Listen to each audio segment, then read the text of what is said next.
Welcome back to the channel, everyone. My name is Luke. Today, I'm going to be talking about Plane. This is my second 2023 movie to see. Hopefully this weekend I can catch up on more. Quite a bit came out to theaters this weekend. Actually did catch The Well as well. Still catching up on my 2022 films. Got a handful more I want to try to watch before I can release my official favorites and least favorites of that year. But let's talk about Plane. I actually really enjoyed this movie.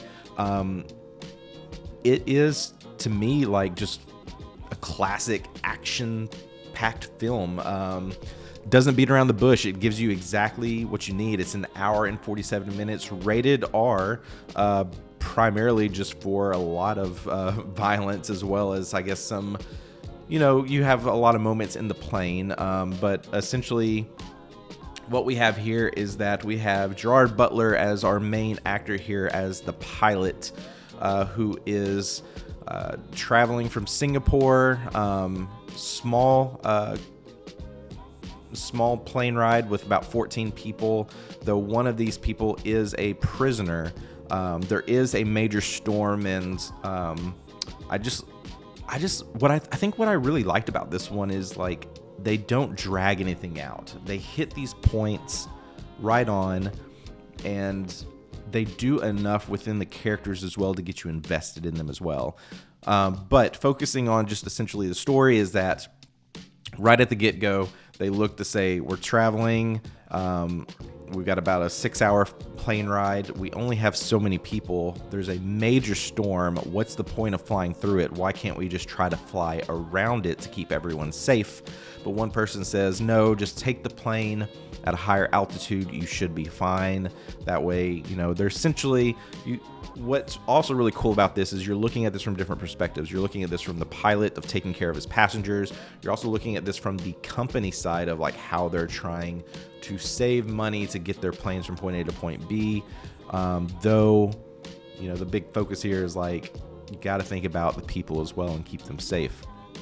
So essentially, we're basically caught up in this terrible storm. It's taking out the plane's technology, its abilities to fly, to communicate. So they're going in blind and have to land on an island. And essentially now we're at the search and rescue mission. So this is where the bulk of the story takes place, is now we're trying to keep these people alive and not really knowing for sure where they're at. So you almost have this, in a way, this like Jason Bourne-esque, spy-esque type scenario. It also makes me think of Spy Games. If you've seen Spy Games with Brad Pitt and Robert Redford, a lot of that kind of back and forth scenario of here's the people in charge. We're trying to figure out where the plane is. Who are we going to send in?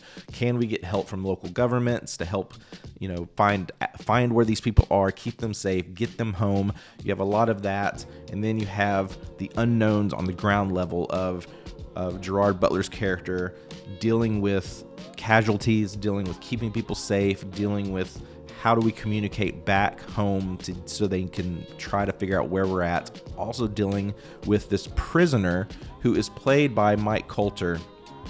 I thought the chemistry between Gerard Butler and Mike Colter was really, really great. They have some really incredible scenes together.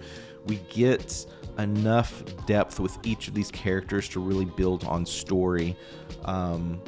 Even with some of the crew, we have Bonnie. There is a moment between Bonnie and Gaspar where I almost expected a twist to come into play, but we never really saw anything. It kind of diverted from that pretty quickly. But in a way, at the end, I was like, could there have been something there that we just don't know yet? Because without getting into I'm going to try my best not to get into too much spoiler territory, but we do have some very interesting moments near the end of decisions that are made that could lead into future films.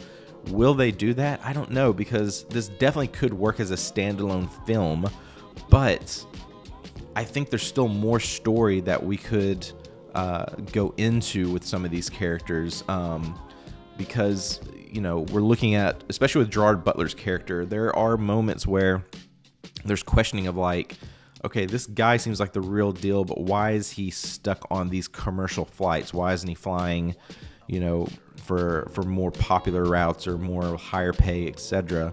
And we get a little bit of context of what was going on there. He's got a lot of backstory that he's struggling with, but there seems to be something going on within Mike's character that we don't fully know, and I would have loved to get more depth into that. But again, an hour and 47-minute runtime. I think it was a great runtime. The pacing is great. It's very entertaining. Keeps you glued to the screen. Very anxiety-filled. And I thought everyone involved in this did a really good job. So for that, I'm going to give Plane an 8 out of 10. It is predictable. There are some moments I would have loved to seen a little bit more. This could have gone in different directions, but overall with what we got and the conclusion to this, I'm very pleased with. If they made another film, a sequel to go more into Mike Colter's character, I think I'd be okay with it. As long as it's the same team around it and you can get a lot of the same people coming back to work with them. I don't know. There could be something there. Like I said, I think, you have this relationship, this chemistry between Gerard Butler's character and Mike Colter's character. Having them on standalones, I don't know if it would work as successfully, but who knows? We'll see what happens here. I would expect this is probably going to be one of those movies that's going to hit streaming on maybe like Peacock or Paramount here in a few months, but it's a great theater watch. If it's playing in your local theater, definitely go check it out. I think this is a great popcorn weekend flick. Like I said, a lot of action, that anxiety, action-filled rush. I think a lot of people would enjoy. So that's it for this one. Thank you so much for watching. If you'd like to support this channel, be sure to like, subscribe, and leave me a comment. I love chatting with people in the comments. I wish we could get more of that so we can continue building this community. But I will be back with more reviews. Quite a few movies coming out in January I want to see. One in particular is going to be Missing, which is kind of in the same realm of the movie Searching. Really enjoyed that one when it came out. Definitely want to go revisit that one again. I've only watched it the one time in theater, but I do remember really enjoying it. So looking forward to Missing, which I think comes out next weekend. But until then, thank you so much. Hope everyone has a great weekend. We'll see you soon.